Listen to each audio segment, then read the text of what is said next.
What is going on, everyone? It's Horror Master, and I'm back with another rank 'em all. So as I said on my previous rank 'em all, I was trying to decide what other rank 'em all I want to do, being that there's so many bands, and I decided to go with one of my favorite bands of all time, probably one of my top 10, not maybe 15 of all time. Probably one of if not the greatest thrash metal band to ever exist. Of course, I'm talking about the one, the only Metallica. Now, if you're a hardcore metal fan like myself, you know who Metallica is. If you don't know who they are, what are you doing right here? Listen to them like right now. But for those who don't know, Metallica is a thrash metal band formed in 1993 by, of course, Lars Ulrich and, of course, the Riffmeister himself, James Hetfield. And as time has gone on, they have included so many members. Of course, Dave Mustaine was in the early incarnation of the band. Of course, they went on to form his own band, Megadeth, which is another rank I will do in the future. Of course, we had Robert Trujillo with, of course, was in Ozzy and Suicidal Tendencies and other bands. Of course, Jason Newsted, of course, with Flossie Jensen, and then, of course, his solo career. But, of course, we cannot talk about the one, the only Cliff motherfucking Barton. Probably one of the greatest bass players of all time. So, in terms of Metallica influence, they're probably next to probably like an Iron Maiden or Judas Priest or Black Sabbath, one of the most influential metal bands of all time. So, my history with Metallica was when I was getting into metal, and there a song there and then will pop out, and I digged it. It wasn't until high school that I really went into Metallica, and like I said, they become one of my favorite thrash metal bands of all time. Next to a band like Slayer, which paved the way for the new wave of the modern thrash metal bands, but also the new wave of American metal. So many bands have been influenced by Metallica that like I said, probably one of the top five most influential metal bands of all time. But enough gibberish about that. Let's get into the ranking model. So they have had 10 studio albums, which it's not a lot of studio albums, but in terms of Metallica's legacy, we have some really good albums. I decided not to include the Garage Inc. or the I'm trying to remember the name of it. Shit, I'm trying to remember the name of the album, the S&M album. Even though they're great albums in themselves, I decided to exclude them from the rank 'em all because I felt those are kind of would be more separate kind of video. I just wanted to focus on studio album releases. So, without further ado, let's get into the ranking mode. So, at number 10, at the bottom of the barrel, we have Saint Anger. If you have seen my episode on the Orson podcast where we talk about the top 10 worst albums of all time, I didn't have this album in the top 10. I had it as an honorable mention. The reason I don't have it, I have it so low, is because in terms of Metallica albums, this is the one that gets the most shit on. Even though it has aged well over time. Of course, this is back in 2000, 2003, 2002, around there. This was during the time that Jason Newsted left the band, and of course Robert Trujillo joined the band.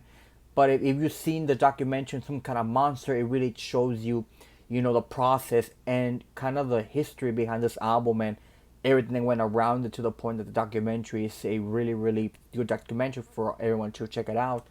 But the one thing that I always say about Saint Anger that I don't like is the drums.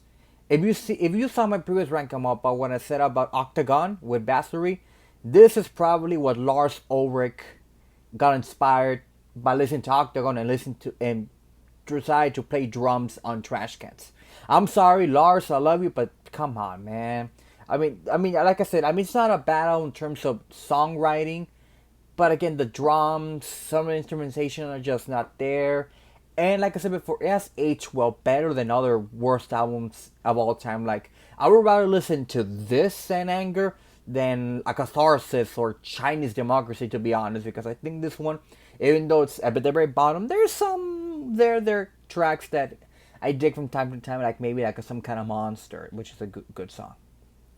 At number 9, we have Load. Now, Low, when it first came out, this was around, I don't even know the date, 1996. So basically, in my birth month, this album came out. And when it first came, this was the first album that, of course, the band quote unquote sold out, even though they kind of been saying that ever since the Black album. But this is during the time where Metallica cut off their hair and went a whole different direction from thrash metal to more of a alternative metal kind of rockish kind of sound to it, which it got a lot of criticism and it got shit on. But this album has, again, it's a bit better than Saint Anger. I'll say this, like from low to right to from this album to on, these are albums that you should definitely check out because even though load is not at the very bottom, it has some good ass fucking tracks. 2x4, Mama Said, a great ballad. King Nothing, my god, that's a fucking amazing song. Hero of the Day, Until It Sleeps. It's a bit more slower song and it picks up at the very end, but it's an amazing track. So, even though it's my number 9, it's a great, great, great, great album. So again, my number 9, Load. At number 8, we of course have Death Magnetic. Now this was the follow-up after Saint Anger, so this one came out around 2008, so that was a 5-year gap between albums, which I think it's been one of the longest in between albums. I could be wrong, maybe somewhere around, someone correct in the comments, but again, this was a kind of a bit of a return to the thrash sound, keeping with the more of a alternative sound to it, but again, going back to their roots, sort of say. And this one, again, another amazing album. I mean, when you have a song like The Unforgiven 3 to kind of end the Unforgiven anthology, which probably one of my favorite songs of the album. I mean, it starts out more of a with the piano, and then you have, of course, the James Hetfield's vocals, the guitars, Lars drumming, Robert's bass is more noticeable, and it's a great song. But you go deep into the album, you have songs like The Day Never Comes, which probably my favorite song of the entire album, to be honest. I mean, the music video itself is haunting, but yet amazing choreographic. All Nightmare Long is another great track. The Judas Kiss, another great track. The End of the Line, again, more and more amazing tracks. And it has its fan base. It has grown over time with Metallica fans, which is a good thing because everyone has a favorite era of Metallica depending where you grew up. Some people like the more thrashy side of Metallica, others like the more alternative. Some people like between the middle. So pick your poison. But again, great album. So at number 8 we have Death Magnetic. At number 7 we have the follow-up to Death Magnetic. Of course, I am talking about Hardwired to Self-Destruct. Now, when Hardwired to Self-Destruct came out, this was my first Metallica album that I actually listened to in terms of like new releases, because when Death Magnetic came out, it was 2008. I wasn't really into Metallica as I am right now. So this was a refreshing to finally listen to a brand new Metallica album.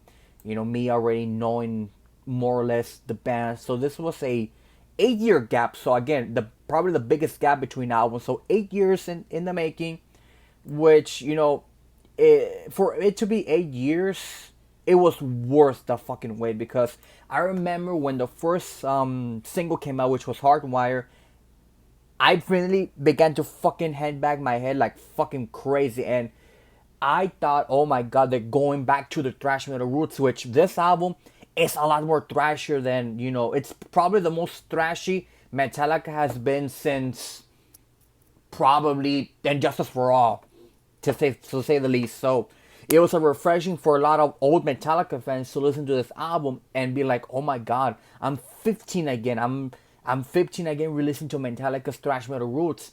And you can hear every single song is a great song. From the title track to Atlas Rise, Nowhere to Dead, Moth into Flame, Murder One, come on, one of the best tributes to Lemmy from Motorhead. Mankind's probably the one exception. I think it's a bit corny, even though the music video is more inspired by the original black metal scene of Neuronymous and Mayhem. Kind of probably the weakest out of the entire album. But to me, the standout track that really kicked my fucking balls was Spit Out the Bone. A great song to close the album, and the most thrashy song of the entire album in a long time, because even the fucking bass, even Robert Trujillo has a moment in the sunshine, kind of almost kind of taking notes from Cliff in something for like maybe Master or maybe Ride the Lightning, that you know Robert Trujillo gets to show his what a great bassist he really is. I'm not saying he's the greatest bassist of all time, but he's a great bassist. And my God, I mean, like I said, Kirk with the guitars. I mean, of course, a lot of people criticize Lars with drumming, which again, Lars ain't the greatest drummer, but he ain't the worst. So trust me, there's a lot of worse drummers out there. But cut the guy some slack. So at number 7, we have Hardwired to Self-Destruct. At number 6, we have Reload.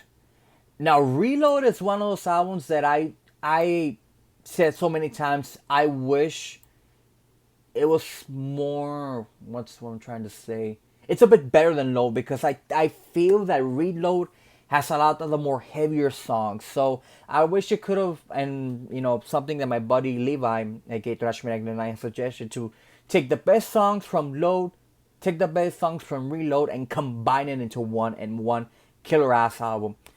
And like I said, with Reload is probably the most heavier of the both the Load and Reload, I guess, albums or saga or whatever you want to call it. Because when you have a song with feel, when you start off the album, cry kicking yourself in the fucking balls, you know it's gonna be a killer ass album.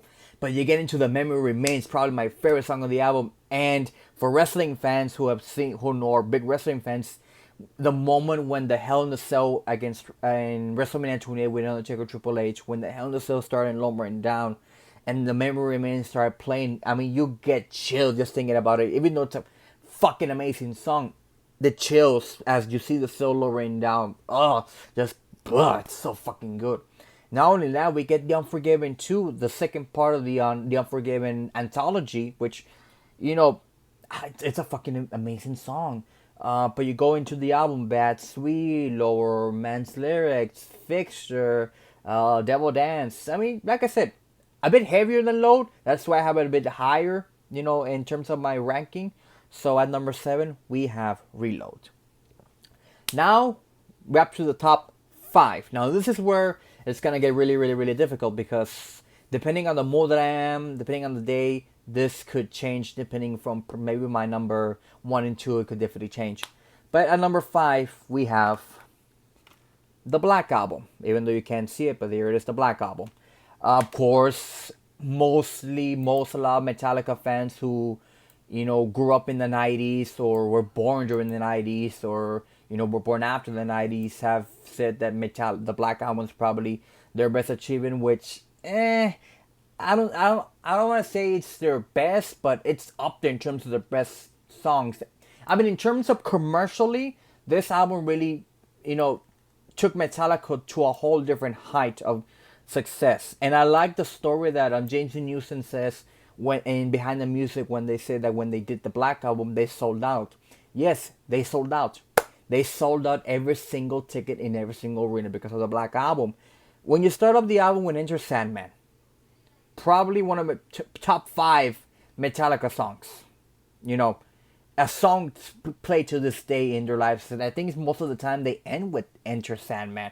I mean, the riff, dun dun dun dun dun dun dun dun dun dun dun dun. I mean, who the fuck doesn't want to handbang to that?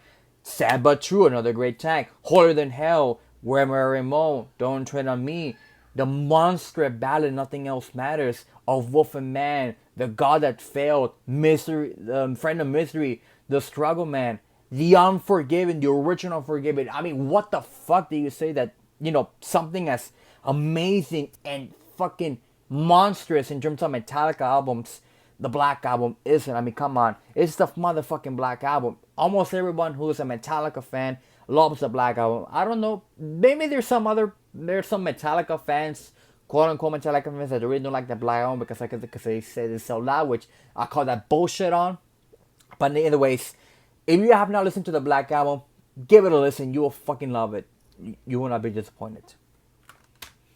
At number 4, we have Injustice for All. This was the first album that Jason Newsted was introduced into the band. Of course, with the tragic of Cliff Burton passing away, God rest his soul, they needed to find a new bass player, and of course, Jason Houston was chosen as the bass player. And I've heard all the jokes that this album doesn't have bass and yada yada yada, blah blah blah blah blah. But just stick it up your ass. It's an amazing album.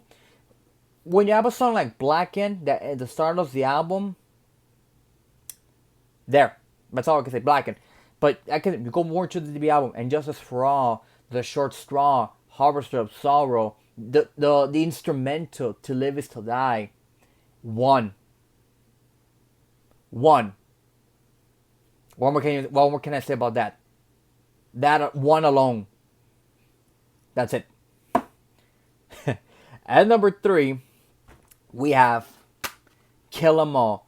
In terms of debut albums, this is probably one of the top 5 greatest debut albums of all time, with something next to something like Black Sabbath Self-Titled, or maybe Boston, or Bathory, or, I'm just throwing out debut albums. I think they're great. But this was, the beginning of Metallica. Of course, the majority of songs, of course, were written by, of course, Dave Mustaine, which at the time, he wrote the songs, but was kicked out of the band because of, he was having a drinking problem, and y'all know the story, especially if you want to see the Metallica behind the music, or even the Megadeth behind the music. But, and of course, they got Kirk Hammett to join the band from Exodus, and, it's been a friendship that hasn't been broken for the past almost 40 years.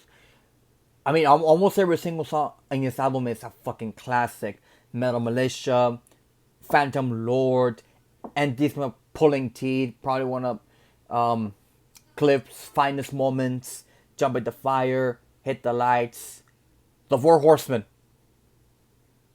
Kind of the inspiration of the Horsemen podcast, in a way, of the Four Horsemen. I mean, come on, and especially that guitar riff, Seek and Fucking Destroy, one of the greatest songs that Metallica has ever written, and a good arena, thrashy song that has the crowd going and jumping and going crazy.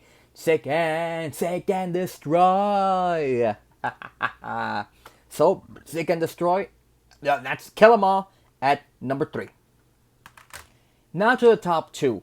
Like I mentioned before, depending on the day and the mood that I am, that could easily swap back and forth between number 1 and number 2. And both these albums have been regarded as the brother and sister, because both these albums are regarded as Metallica's best albums, and you can go either wrong with any album, be it in your top 1 or top 2 or whatever. So at number 2, we have Ride the Lightning. Again, it's difficult to choose between the Ride the Lightning, and of course the other one, which I'm going to talk about later. When you start out an album with Fight Fire with Fire, a bit slower, and then go deep balls into the thrash and remember, this was 1984. This was not, I don't want to say at the peak of thrash metal, but was almost at the beginning of thrash metal. And, when you have a song like Ride the Lightning, For Whom the Bell Tolls, my God, I mean, who the fuck has listened to For Whom the Bell Tolls? I mean, it has been in like the movie Zombieland, or in WWE, or video games, you name it. Trap on the Rise, Creeping Death, their opening song in the majority of their live stage. Of course, the dun dun dun dun dun dun dun dun. They have the crowd pumping their fists and chanting, "Die by my hand, I feel across the land, feeding best for them." I become it. It's fucking Creeping Death. And of course, the Call of Cthulhu, again, another great instrumental song in terms of Metallica. And again, it's fucking Ride the Lightning. What more can I say about that? And my number 1, the only album that we haven't talked about yet, probably in my opinion, the best Metallica album of all time, and in a lot of people's minds, the greatest thrash metal album of all time, which I do agree. Of course, I am talking about Master of Puppets.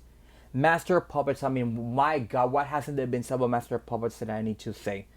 I mean, Battery, the title track, The Thing That Should Never Be, Walk Home Sanitarium, Disposable Heroes, Leper Messiah, Orion, Clip's finest moment in everything he's ever done, that fucking bass, Damage Inc., in terms of thrash metal, this alongside something like maybe Slayer's not Angel of Death, Rain and Blood, or Anthrax Among the Living, or Megadeth Rust in Peace, you know, probably up there in terms of the greatest thrash metal albums of all time, and probably one of the most influential metal albums in general of all time, with something maybe like the Black Sabbath debut, or Bathory, or maybe something like maybe British Steel by Judas Priest, or Ace of Spades by Motorhead. It's a monumental album in terms of thrash, because it paved the way for the second wave of thrash metal bands and the current thrash metal bands. I mean, the majority of Metallica fans have ranked Master Puppets as their number one, which I have done so today here in this video. And this was the album that got me into the band. To be honest, this was the first, I think, in entirety album I listened to because of Master of Puppets, and you know, it's a fucking classic. Even the album cover, when you have, a graveyard with tombstones, like crosses, everything about it is just fucking amazing. And again, probably the greatest thrash metal album of all time, next to something like Rain and Blood, Among the Living, Rust in Peace, Pleasure to Kill, so on and so forth. So for those reasons, I have Metallica, Master of Puppets at number one. And that does it for this video. I hope you guys really enjoyed this ranking all. Don't forget to like, comment, subscribe, do all the little fun stuff. Go and follow me on my Instagram, where I upload videos on my CD collections from time to time. Follow me on my Twitter, even though I'm more or less not as active, mostly more active on my Instagram. And let me know what other rank commands you want me to do. Maybe I might do Iron Maiden. Maybe I might do something like, I don't know, Judas Priest, or I don't know, depending on the mood that I am. Or give me another band, another suggestion for a band, because I really want to hear you guys' suggestions of what rank commands you want me to do. And as always, thank you for watching, and until next time, stay metal.